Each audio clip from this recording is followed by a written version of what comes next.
It is a real honor to introduce Dr. David Sharp in this seminar.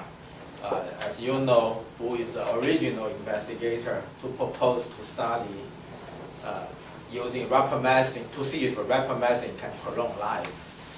And so now you know the rest of the story. Rapamycin is big, big things right now. Dr. Sharp right now is a professor and chair of Department of... Not chair anymore. Okay, chair, Department of Molecular Medicine at UTHSCSA.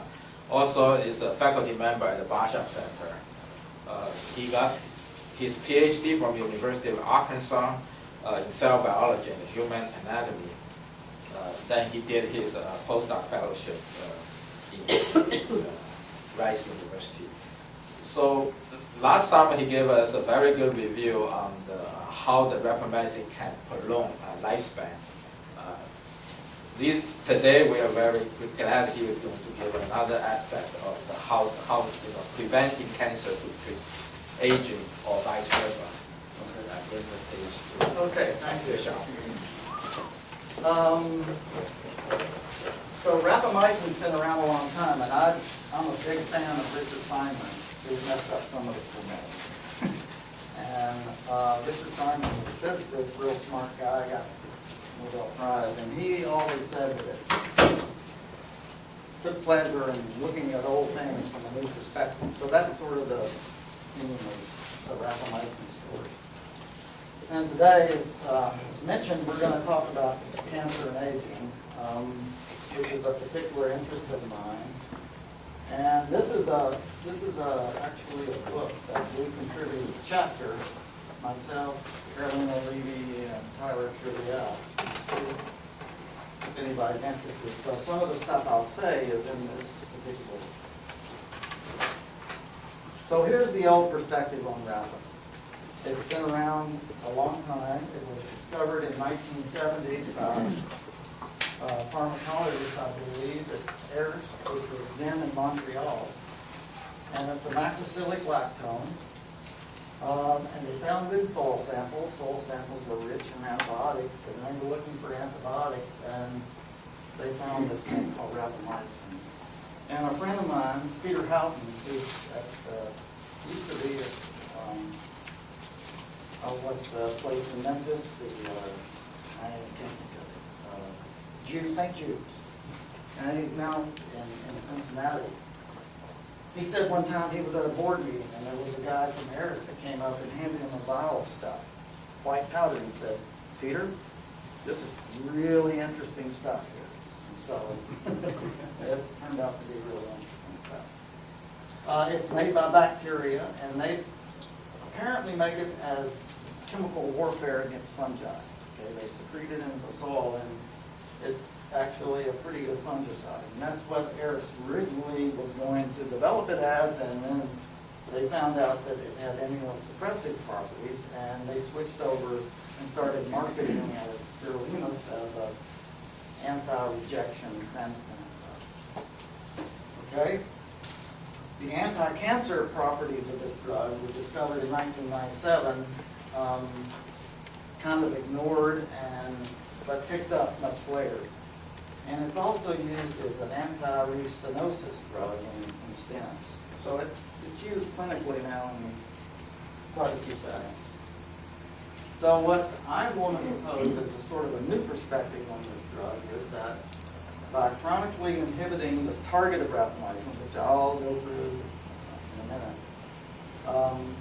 it will prevent age-associated diseases and slow aging, perhaps at the same time.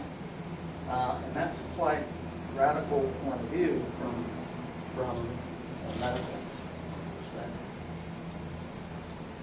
So I'm going to, since there's an educational component to this, I'm going to give you what I know about the latest in the TOR pathway. Okay, so it's a fast-moving field. Can I interrupt? Does the people that use this drug for anti-graphic live longer? They're sick people, most of them. So it can't say.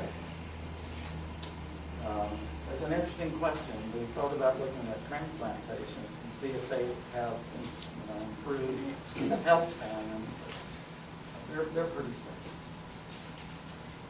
So this is torque signaling, torque function in a nutshell. There are two complexes, torque 1 and torque 2. The M stands for mechanistic. It used to stand for mammalian, but now it stands for mechanistic. So it covers torque in all from yeast to mammals. And there's two complexes in all those organisms. A lot more is known about the one on the left than the one on the right. The one on the left is primarily what we'll be discussing today, so that's the one I'm going to focus on. And you can see there's a lot of things feeding into torque. It's sort of sitting at the center of many important things. For example, amino acids, their energy levels are two of the things it senses in cells. This is cell autonomous function that it carries out. It also responds to growth factors. So almost any growth factor that's going to be pro-anabolic, it will signal through the core system. It senses oxygen status in the cell. And of course, rapamycin will inhibit the function of this complex 1.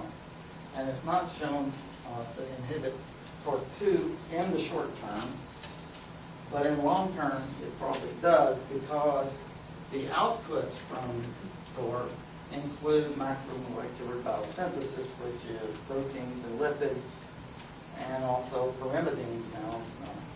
So when cells grow in terms of mass, that's what torque primarily controls.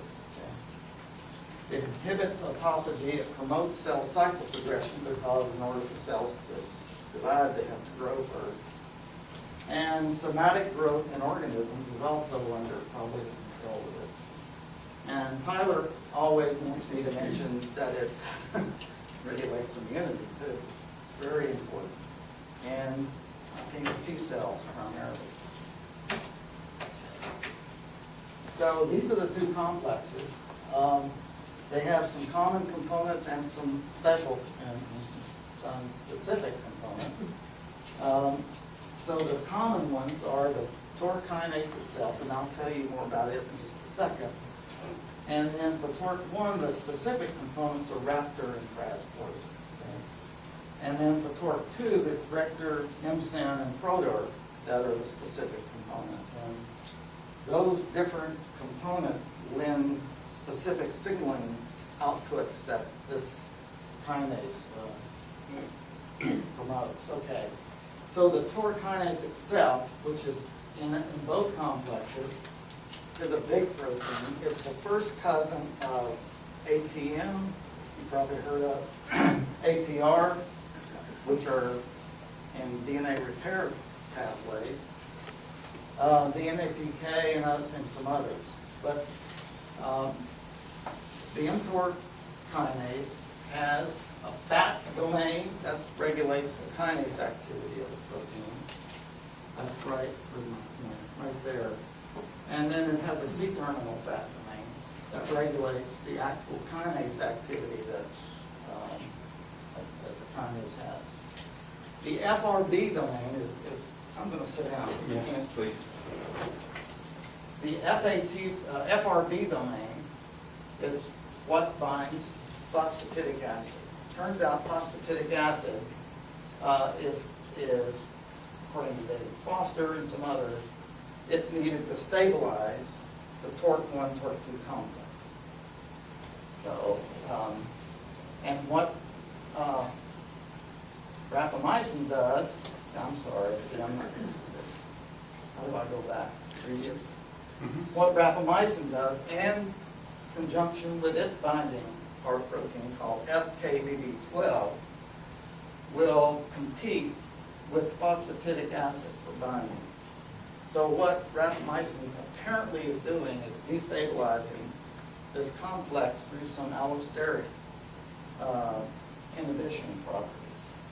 The TOR2 complex doesn't bind the rapamycin activity-12 complex. And so that's the reason you get the specific effect short-term in terms of TOR1 function. Okay? There are now what are called active site inhibitors, and that just blocks the kinase activity of this enzyme. And of course, it will inhibit both complexes. There are currently no TOR2 specific inhibitors that I know of, although people are looking for them, desperately. You can genetically, and it's been done, and get these mice knock out specifically Raptor and Richter. And by doing so, you're knocking out genetically the function of that TOR1 complex or TOR2 complex. Now, I think Tyler may have these. Tyler Geriatrics may have these mice. So when I first got interested in this pathway, this was what was known about the signal. And this is Michael Hall, out of Michael Hall's lab. He's one of the original investigators who looked at rapamycin and its effects. And what they noted was that in a pro-growth situation with media that promotes growth in yeast, there was growth in cell division. And you put in Rapa-FKB12, and what it looked like in the yeast was a diet-restricted phenotype. It'll eventually just sort of stop them from growing, okay? And later on, it was discovered that these are long-lived yeast, chronologically. So by inhibiting the TOR complex, this is one of the first pieces of evidence that this drug might have some anti-aging properties. So this is the signaling today. It's a lot more complicated. This changes almost monthly. There are about 50 to 60 papers per week now on this pathway. So it's a fast-moving target in trying to keep track of what's going on. But this just shows you some of those things I had on the nutshell slide. There are the growth factors are up here, feeding through the growth factor pathway. A really important mediator of that signaling is AKT. The ones in red here are oncogenic. The ones in green, like P53, are tumor suppressive. So both tumor suppressors and oncogenic signaling is feeding into the TOR system. Amino acids now are known to signal to TOR through the lysosome. And it turned out that the lysosome is really a critical part in the TOR function. And there's some complexes, the RAG complexes on the lysosome surface signal to the mTOR inactive complex to become active, and then it carries out all of its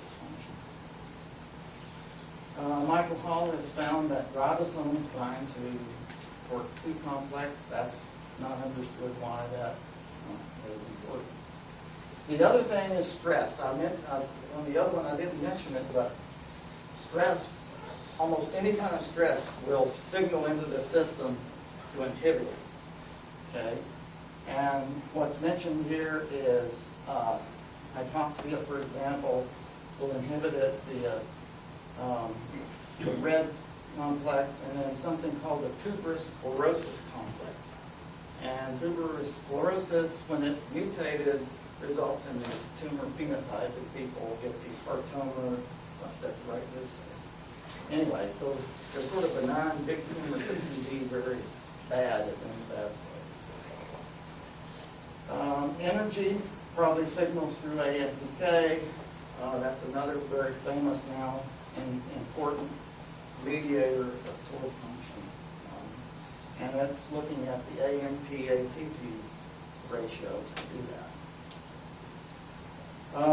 Another now function is through the S6 kinase, which is the downstream effector of TOR complex, and through something called ribosomal protein S6, which it phosphorylates in 4 different or so places. That will promote ribosome biogenesis. Okay. which is important in protein synthesis. So TOR does a very important function in that it coordinates nutrient signaling with growth factor signaling. And the way it does it, the way we understand it does it today is summarized on this particular slide. So here's the lysosome, here are the rags that I mentioned. There's another important mediator called REB, and they're inactive when amino acids and growth factors are low. If you raise growth factors without doing anything to amino acids, REB will become active, but it won't activate mTOR because the rags aren't activated. Conversely, over here, if you provide amino acids, for example, and the rags become activated, it still won't allow TOR to become active because REB is not upregulated. Whenever amino acids and growth factors are both provided, now TOR can become active. And if you overdo things, then it really becomes active. And this is not a good state right here. Overfed, growth factor, deplete state. So there's many now aspects of biology that this complex is important in. This is just summarizing some of them from a nice review from David Sabatini. His lab is one of the ones that's been doing a tremendous amount of work in it. So in the hypothalamus, it's sensing when it's lunchtime, okay? Also, the brainstem now has a loci that's important in appetite regulation. And adipose tissue is really important. And the fat mass is regulated by the TOR complex. Muscle mass, the anabolic aspects of muscle building is handled by the TOR complex through protein synthesis. And in the liver, lipogenesis is a critical aspect, as is ketogenesis. And the pancreas, the beta cells depend upon TOR mass. Now, nutrient overload and obesity have bad effects on all these systems, okay? And it has a bad effect on TOR. Iron homeostasis is another thing that's been recently found to be regulated. And importantly, glucose now is known to signal through the TOR complex. This previously wasn't known. This is a recent paper from John Glennis's lab. And what they found was that glucose and also glutamine through glycolysis and glutaminolysis that upregulate the TCA cycle, which then affects this complex right here, which is the important part of it. It's called the TTT complex, RBB complex. And I had no idea what this is, but it has a complicated name, but here's what's important about it. It's a AAA plus ATPase containing complex. That sounds like a hotel, but what that does is it regulates the assembly and stability of PIKK, that family that TOR belongs to. And it's necessary for many processes, DNA damage, and others. So it's promoting the assembly of a TOR complex that I mentioned before. This would be TOR C1, not C2. So that's relatively new. So, but how I see it, pretty simply, is that in response to almost any situation, cells, organisms, they're going to get in touch with mTOR. And the reason for that is they're going to make sure that energy, nutrients, stress, and growth factors are all appropriate for whatever the action is that the cell's going to carry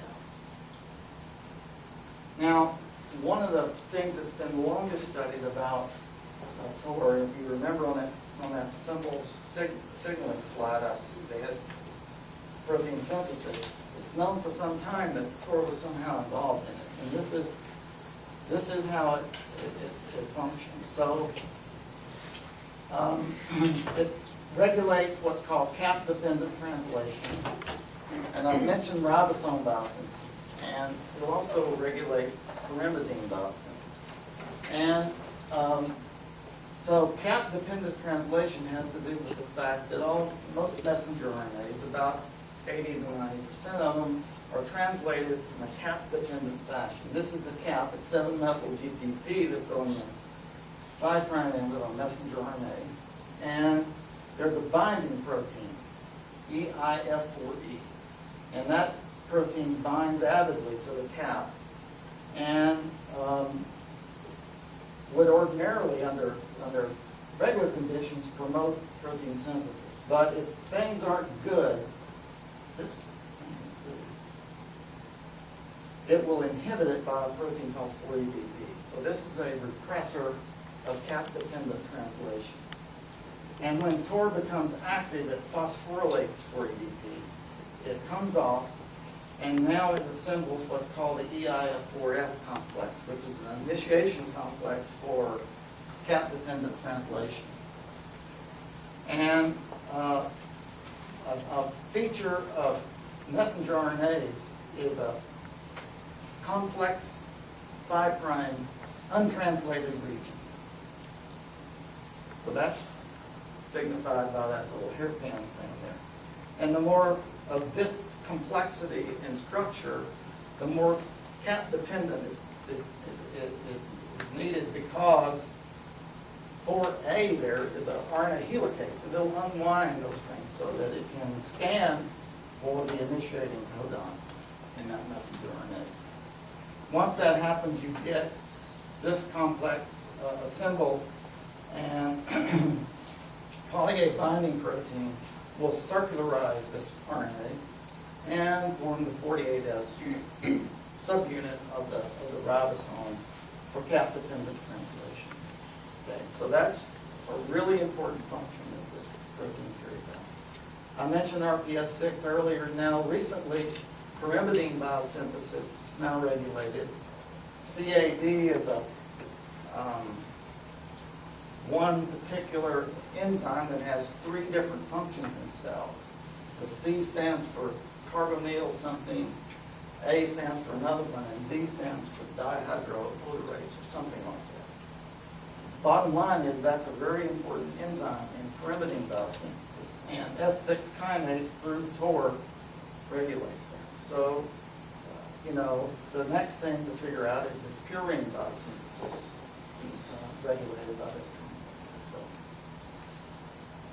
So that's ribosome biogenesis. That takes care of the protein part of the biomolecular regulation. And now pyrimidine biosynthesis takes care of the nucleotide. And now it's also known that lipid biosynthesis is regulated by this complex. So towards coordinating, if you will, the cell growth part of the cell cycle. So in cancer, of course, this is critical, because what do cancers do? They have a large amount of growth, so the TOR system is usually upregulated. And the way it's upregulated is through EIF4E, those initiating factors. Ribosome biogenesis is also upregulated. So that makes TOR a good target for downregulation in cancer to keep them from growing. And people are targeting translation more and more. This is rapamycin. This is one of the first ones, but now you can see they're targeting EIF4E, EI4F, that helicase, and others for as anti-cancer approaches. The question in aging is, would those be good for aging? So that would be some kind of test. Now, to show the importance of this of the EIF4E and its repressor for EBP, Nahum Seinberg lab published this paper in Cancer Research, and what they were looking at are cancer cells that become resistant to this active site inhibitor. This was really a surprise, because active site inhibitors by their nature would be more potent, if you will, than an allosteric inhibitor, but some of those cancer cells would evolve a resistance to these inhibitors. And what happened is, in the sensitive cells, 40BPs were plentiful, and they become lacking in the resistant cells. So the repressor getting selected against by these cells as they develop resistance. And that says that this increase in this EIF4E to 40BP ratio limits the sensitivity of cancer cells to the drug. And it's the ratio, not the phosphorylation state, that is important here. Most of the time people look at phosphorylation being active or not active, and that's probably not the case. So in a chronic setting, like where I'm going to tell you about, keep in mind, is this important? And we have a little bit of evidence that's true. So there's the rationale for the aging aspect of it. Not a lot of this was known when I first thought about rapamycin as an anti-aging. But these are the things that, again, TOR regulates, I mentioned. And here's another important one here from an aging perspective. This is something that Judy Campisi has proposed. It's the secretory of senescent-associated secretory phenotype, abbreviated SAT.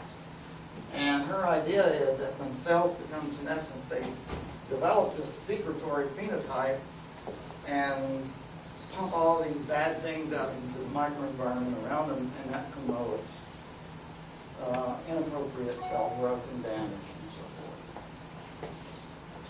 So if you limit growth factors, we know that in the laboratory at least, growth factor mutants will have an extended lifespan. So you can limit growth factors and get an extended lifespan.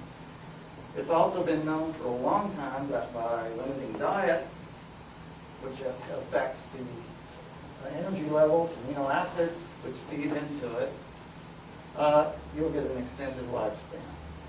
And so our thought was that rapamycin at KBB12 would act like these factors as a mimic and decrease SAPs, decrease perhaps protein and lipid synthesis, and affect energy metabolism.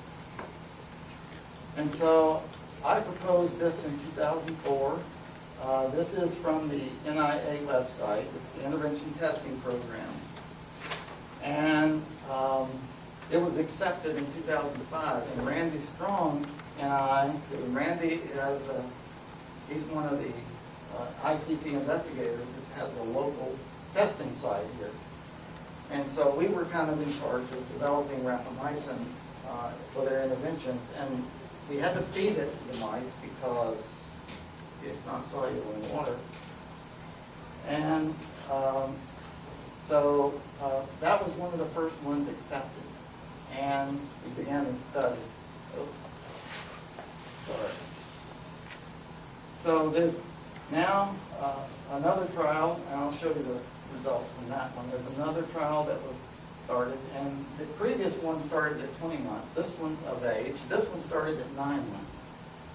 And then I'm going to show you data on a kind of a dose response study that they're doing. And then this is one that's currently going on with metformin. So metformin is predicted to inhibit the TOR system. So the thought was that get along and maybe combine. And there's been one study on metformin that extended lifespan, but it didn't have any effect on cancer.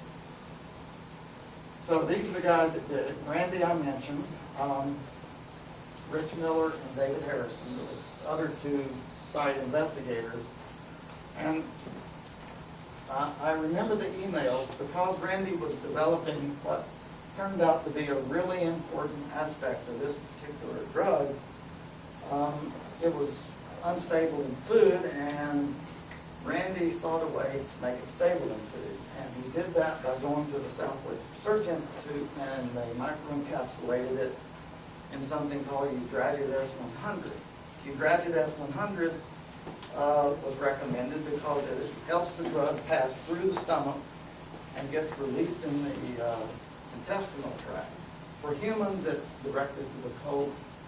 So that encapsulated the drug. And so while he was developing that, these mice got old, 20-month-old. These are geriatric mice, okay? And everybody, the emails were going back and forth, should we do it, should we not do it?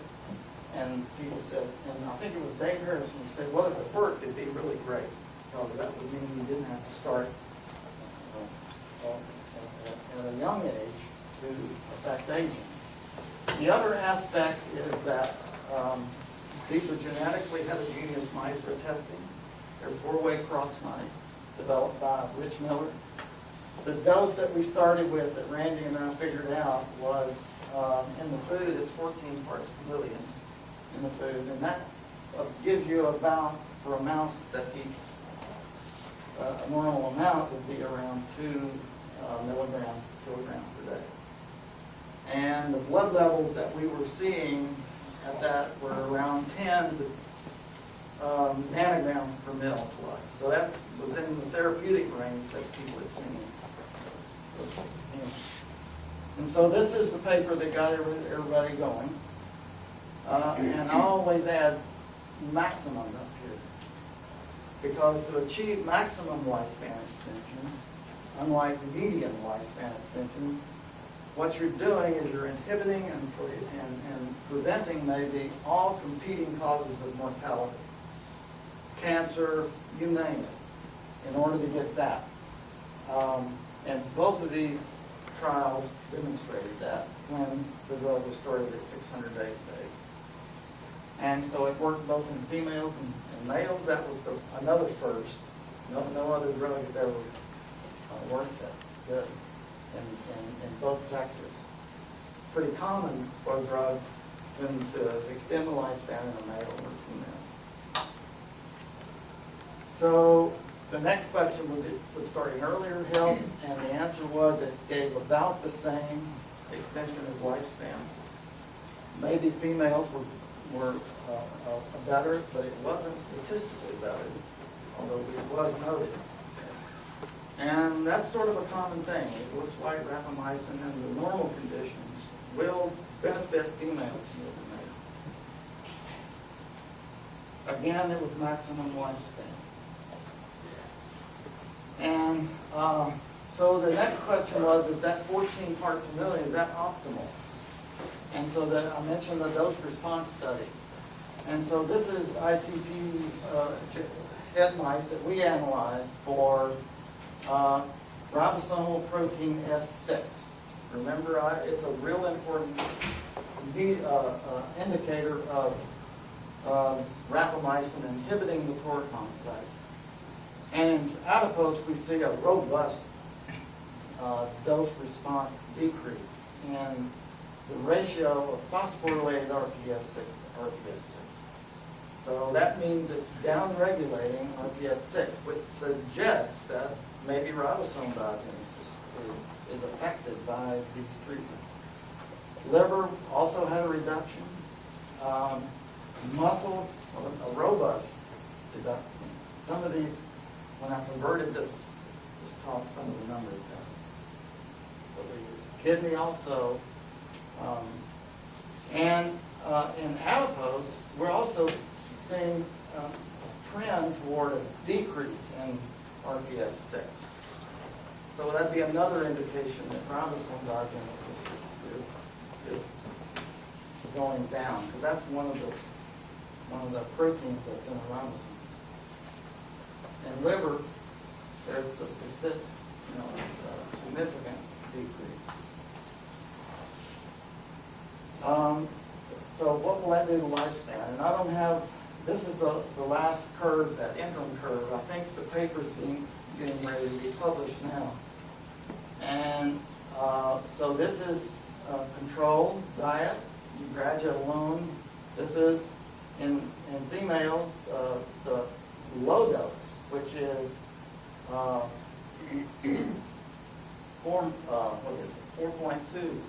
parts per million, okay? And the green is 14 parts per million, and the blue is 42 parts per million. So those, we're getting a dose response increase in lifespan. And I guarantee you, nothing's ever shown anything like that. What about side effects? Toxicity and side effects with higher doses? No. Nothing. Well Not- tolerated. So there don't, this is just lifespan study. They don't do, I'll show you later on effects about health parameters. Okay. Okay, I'll come to that. But these are just lifespan studies. They don't monitor anything. Males it's the same thing, but not as robust, so you can see. The blue again is the high dose. The green is a medium dose, and the red is low dose. There's another indication that it works better in females than males. So this is really amazing to me with this kind of extension. It's true at all the sites. So this is Jackson Lab, this is University of Michigan, this is UT. And I think these are females and these are males. So that's the lifespan test. What about cancer? Which is what we're talking in today. So the questions I'm raising this is, by slowing aging, can cancer be prevented, delayed, or reduced in severity? Or by preventing cancer, can longevity and health span be improved at the same time? Is that possible? Is that possible? Well, if you look at the cancer in those in the ITP, so they did necropsies on mice, looking at trying to get a cause of death. And if you look at what's they're saying kill the mice, there's basically no difference. Okay? And however, if you look at liver, lung, and mammary carcinoma, there is an extension of the mean age of death for rapid versus control. It's not real robust, but they did note it. Hemangiosarcomas in lung, and that's not supposed, that box is supposed to be over lymphoma. So translating this from Keynote to PowerPoint really messed up. So lymphomas are big killers. You can see right here, and hemangiosarcomas. Tyler tells me that people don't get many hemangiosarcomas, but they do get lymphomas, and they're decreased almost in half. So we got an RC2 grant. This was a GO grant that Arlen and I together put in, and I had Project 1, and Paul Hasty, Carolina, and Barbara Christie were the people I got to help with this project. And we were going to look at the effect of on cancer. And the first model that we looked at, and this is what I want to tell you about, is actually the last one we started. But APC-NEM mice, APC is a tumor suppressor gene, and in these mice, they're heterozygous for a mutation, and they're a model of intestinal polyposis. And familial adenomatous polyposis is called FAP, and it's a hereditary condition. And these people are highly predisposed to colon cancer. The underlying mechanism is a deregulated beta-catenin signaling system. Beta-catenin is nuclear, goes nuclear literally, and that drives tumor formation in this model. In people, they get hundreds to thousands of colonic polyps, and if they're not treated, they'll kill the patient eventually because they progress to colon cancer. These mice are an imperfect model of FAP. They develop numerous polyps. They're in the small intestine, not in the large intestine, so that's one drawback. And it was known previously that diet restriction would reduce polyp incidence in this model. And so one of the neat things about this model is that the exact cell of origin for the cancer is known. And it's in the crypts. So intestines have villi, and the crypts are what grow the villus and villi. And in the crypt, there's a couple of types of cells. There's pad cells and there's stem cells. And it's the LGR5 positive cell that is known to be the cell of origin for the tumors in the APC-MEN model. And as these stem cells divide, they give rise to a replicating area here, and eventually they become epithelial cells in the building. So this just shows you some staining to demonstrate that those are the cells that are the cells of origin for these tumors. Now the other cool thing about this is that David Sabatini's lab in 2012 showed that nutrients have an effect, and specifically diet restriction. So this is the ad libitum state here. And in the crypt, what's happening is the pan cells are talking to the stem cells via this signaling molecule here called cyclic ADP ribose, CADPR. And that was previously known to be a paracrine effector of that promotes cell proliferation. And so under those conditions, it's fairly limited, ad libitum state. But if you calorie restrict mice, then this goes way up. And what this promotes is now a self-renewal of the stem cell in the crypt. Okay? And one other thing they found was Rapamycin, FKBP12 does the same thing. Okay? And so, question what, and so we started to test whether or not enteric Rapa, we call it E-Rapa, would be effective in this model. And so we looked at some of the signaling to begin with. This is ribosomal protein S6, RPS6. And you can see that there's a robust reduction in RPS6 phosphorylation with this enteric release form of the drug. We're currently looking at tissues to see how much of rapamycin is actually in the tissues of these intestines right now. These are the blood levels. This is the medium dose. This is the high dose. And this is pretty high levels here of rapamycin in the blood, okay? Especially the 42.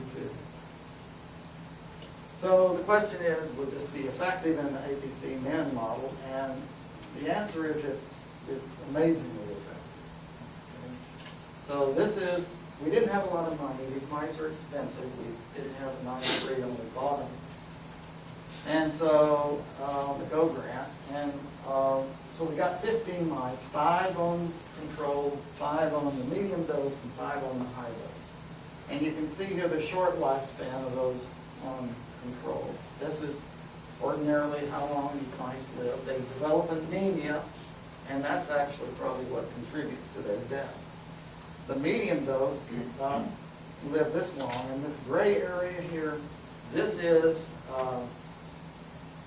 the average lifespan for C57 black 6 mice that I put on here just to show you how long they're living relative to wild type mice. Okay. Now the high dose is what's really amazing.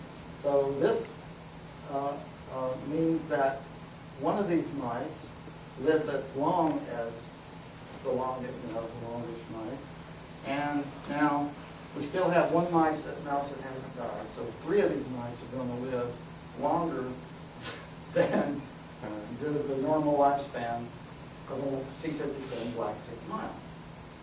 And to me, this is just incredible. So we're trying to get the pathology on this mouse right here. It had something wrong with the cecum. We don't know if it was a tumor or what it was, but the pathologists were looking at it. So we're waiting on that before we submit the paper. So other forms of rapamycin have been used. This is everolimus. This is one of the rapalogs, they're called. This is, they modified it to make it a little bit more soluble or insoluble. I can't remember which. And this is the APC-MEN 716, Delta 716 mouse. This is the same, they have the same lifespan, they develop the same type tumor. And this, I just superimposed their data on there. So their mouse died about the same time as ours. The blue line is 3 milligrams per kilogram, and the purple line is 10 milligrams. So we think Rapa's probably doing a lot, E-Rapa is doing probably better than this. So this is the polyp number. This is wild type. At the end of life, this was what these mouse mice had. And then the polyp number in the high dose mice was really reduced. So 2 of them had no polyps at all when they died. 1 of them had 4, I think. And we're waiting on the other one to see what kind of polyp count. Hematocrits, we kept track of hematocrits, and you can see that this was mice that were getting ready to die. And the blue kept the hematocrit up, but you can start to see when it goes down, they die. And then it's being maintained by the high dose. They also did some activity. The APC man mice don't demonstrate their circadian periodicity in their activity, while Rapa maintains. So, see, I've got movies that, if anybody's interested in the movies, I got movies of mice, comparing these mice, black 6 mice. So the question was, would this work in other tumor suppressor models? Any questions about this? So the question became, of course, what would it work in other models?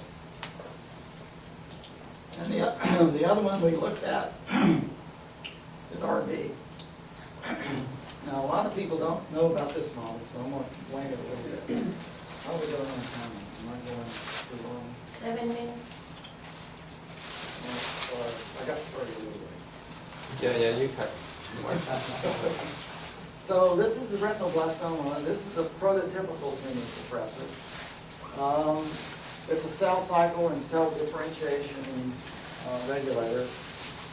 It's commonly mutated in most human cancers, and RB minus is embryonically lethal. But if they're plus minus,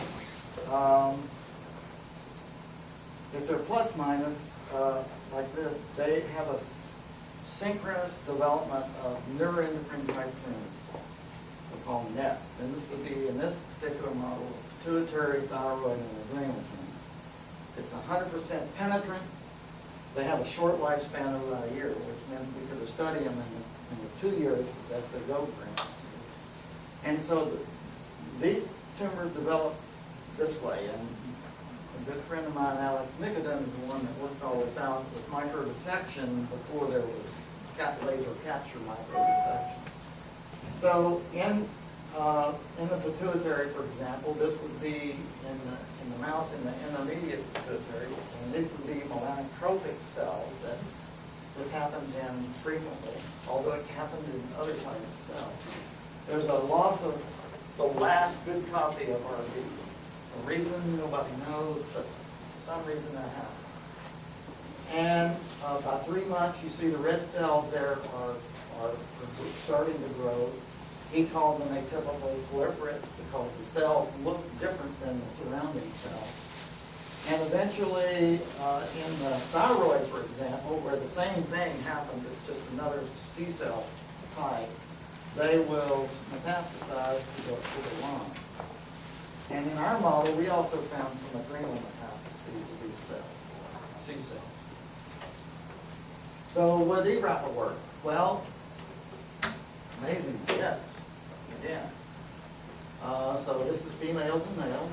The statistical significance of this extension is quite robust. And again, this gray area here shows you where the normal lifespan of a C57 black 6, which is the background for this mutation. So these mice don't do nearly as well as APC mice. It may have reduced thyroid tumors a little bit. It is statistically significant. That may have contributed to the extension, but we think the primary thing is on development and growth of those pituitaries. And Carolina got some extra money to look at some MRIs on these guys because they know exactly where their tumors are going to develop. They can image them. And on the left is the control mice, the UTHSCSA mice. And you can see here these guys get really ugly looking tumors. And if you just do a cursory scan, you can see that these were age matched, and these are the dates here, and there's 3 different days that these are formed. And Ruan Hardeman in radiology analyzed the size of these lines, and this is the graph. So the UTHSCSA are blue and in red. So this is really reducing the growth of these tumors. So this is when Rapa was started. We think it's probably in this stage right here where it's inhibiting the growth. Now, what's interesting about this from an aging perspective is that we did a study a long time ago looking at diet restriction, and diet restriction has no effect in either cancer. So this is different. So Rapa's not acting like calorie restriction from this particular strain. And the question is why? So what about other tumor suppressors? And the other one we looked at is P53. And Paul Hasty's been driving this project more than me. But P53 is famous as a tumor suppressor. It regulates cells cycled in response to various kinds of stresses. And it's commonly altered in human cancer. And 100% of P53 minus die within 6 months. So again, we could look at this in the context of the dose.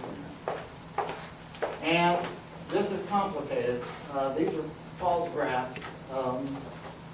So I just want to point out that the E-Rapa dose here is only 1 dose, 14 parts per million. So in minus, we don't see any effect. Okay? These are males and females combined.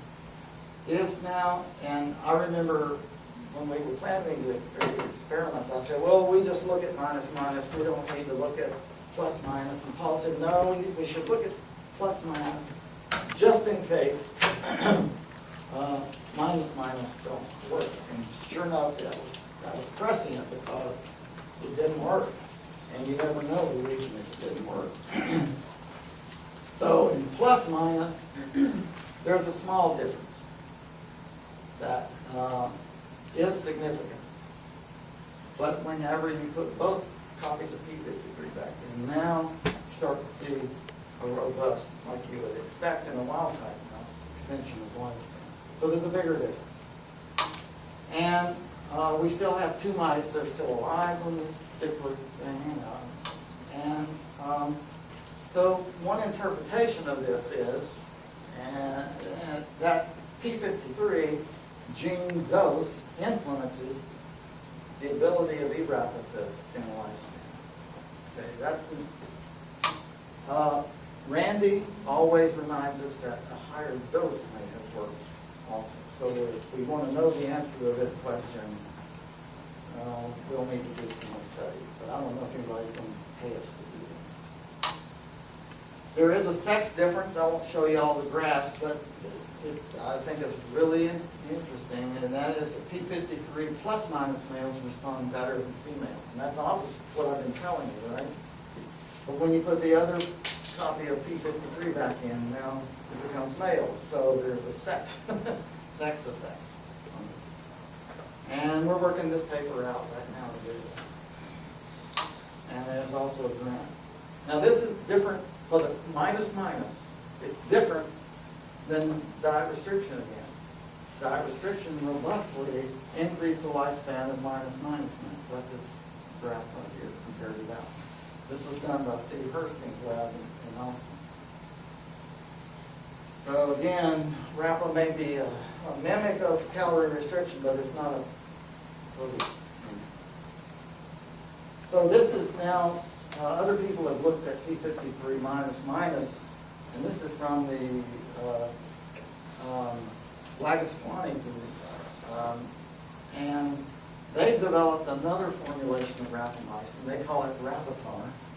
It's Randy educated me about it. It's like a liposome that they put the drug in, and they administered it by gavage. They started at 8 weeks of age. They gave it for 5 days, and then they took 9 days off, and then did that life. And their drug seems to increase the lifespan, unlike ours. So we don't know the actual reason for this. They didn't look at plus minus mice. They only looked at minus mice. They only looked at males. They also came out with a study, P53 plus minus study used in males. And these are the lifespan curves over here. And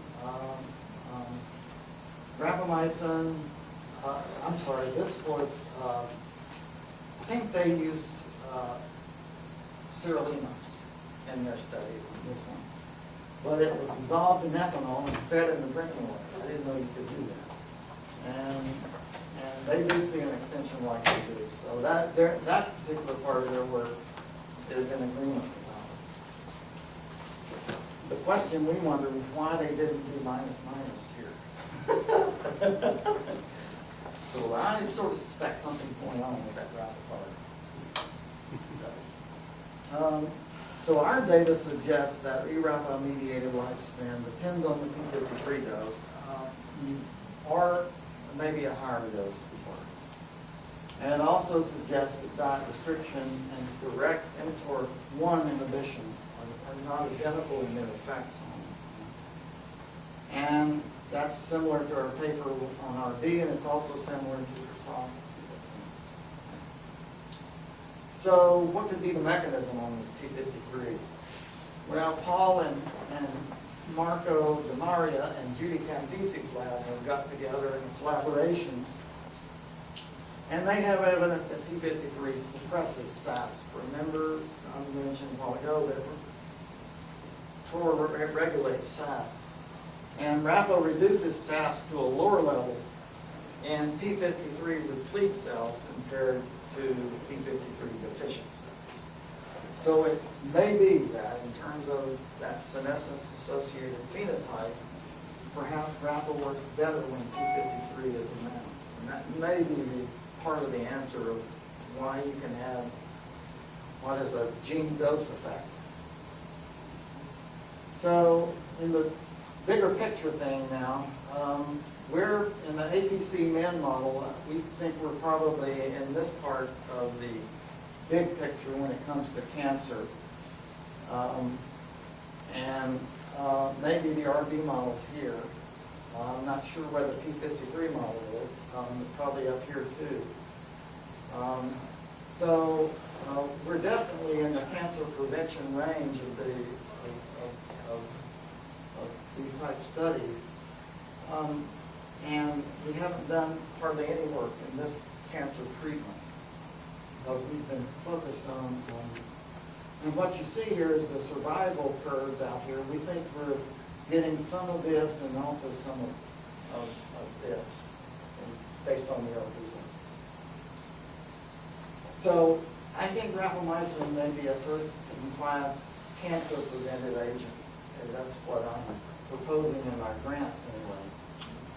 For cancer treatment, I think rapamycin only has modest effects, modest success.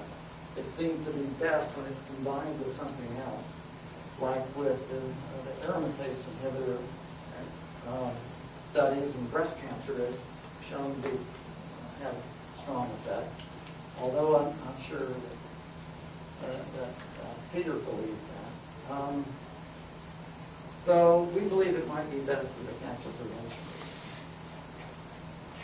And I don't know if you want to go through all this, but these are some pretty grim statistics. I'm sure y'all know this better than me, but in 2011, Siegel in this paper down here, and there's some missing here on the bottom, so I'll have to fix that. Estimated that there's going to be in 2001 1,596,000 so new cancer cases associated with this many deaths. And Edwards study predicted that the number of cancer patients is going to double. And 2050. And the proportion of the elderly will be disproportionately represented in that group. 389,000 to over 1 million. That goes from 30% to 42%. So it's going to become a much bigger problem. There's a 4-fold increase in patients that are aged 85, and the absolute number of cancer people 65 and older was doubled. And that's also because of a change in the benefit-risk ratio that in elderly patients, they don't tolerate the drugs too well. And they're not represented in clinical trials. And so this is a big issue. That,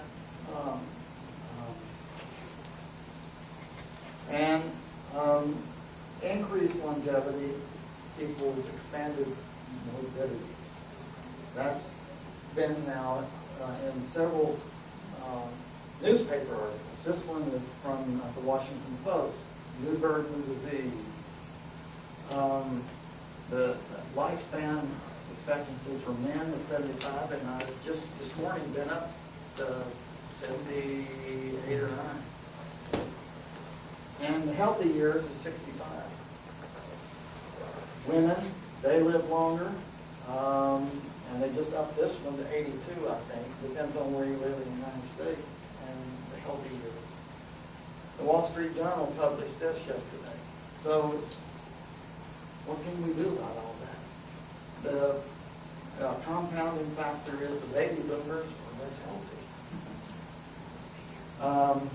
So this was going to be movies of our mice. Our mice look a lot healthier when they're running around. Their fur looks better.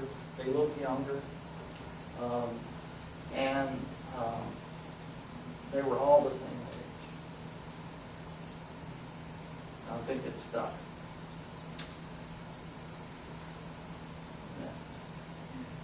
So these are just some papers I want to point out quickly.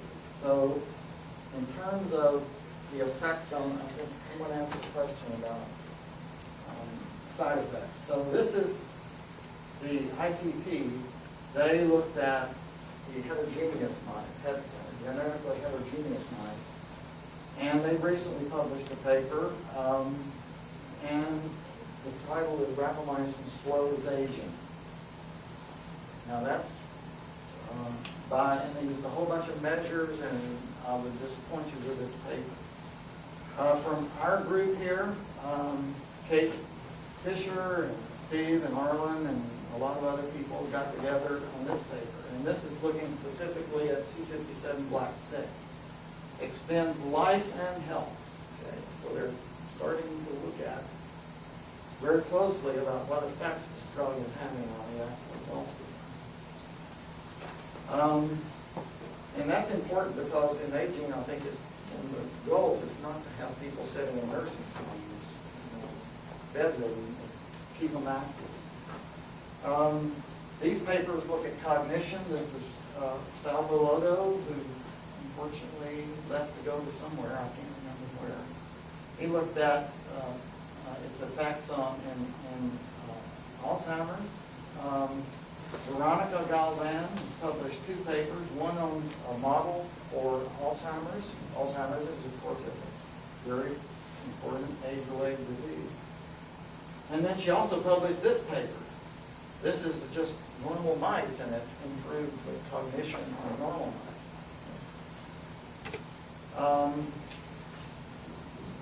This is another recent paper from Veronica, trying to figure out how it's working in the brain. And it improved brain vascular integrity through immunosynthetase. And they looked at an actual Alzheimer's model in this one. And then the Russian group again is looking at cognitive effects in addition.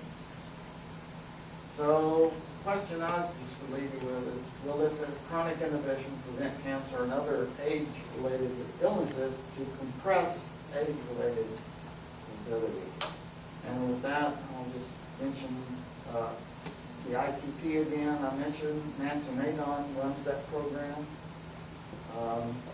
very effectively. These are the people in my lab that contributed. Vivian Diaz and her crew in the Nathan shop. Really, they're pros when it comes to aging studies. So if you ever want to do an aging study, these are the guys that do it. Jim Nelson runs that, and it's really good. The Glenn Foundation supported some of this, and other ones. And I always mention Nahum Sonnenberg.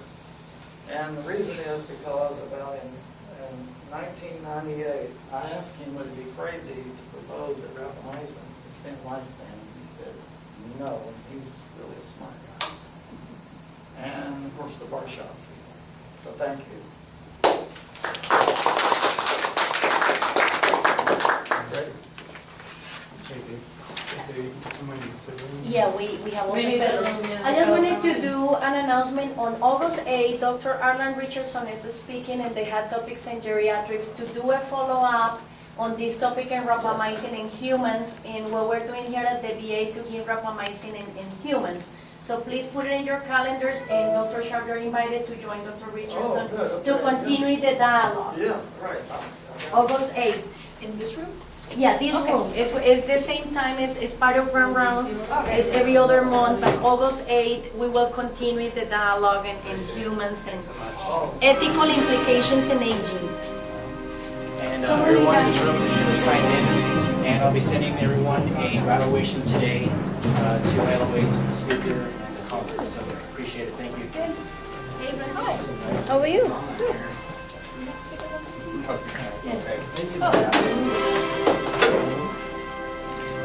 Switch it here. Just on the song. Okay, thank you, Dr. Sharp. Oh, okay. Thanks. I can show you.